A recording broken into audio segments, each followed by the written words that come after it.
Isa ka lalaki naman na sapwan patay sa suba sang Murcia, samtang isa ka lapsag nakita nga nagautaw-utaw sa tubig. Yaring balita ang atong gintutukan.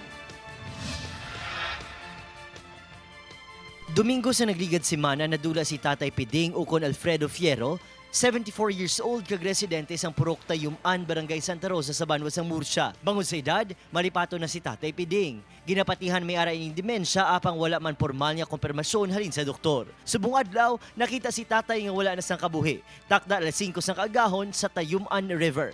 Sunod sa inisyal ng investigasyon sa kapulisan, tuyo kung tani sini nga magtabok agud makapuli apang nalunod sa suba kay ginapatihan na lumos. Samtang isa pagid kalapsag ang nakita sa suba sang Purok Langka, Barangay Zone 1 subong aga.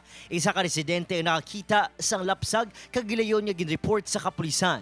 Isa ka lapsag nga babayi ang ginbilin kag naggalambod pa sa lawas ang iya sini umbilical cord.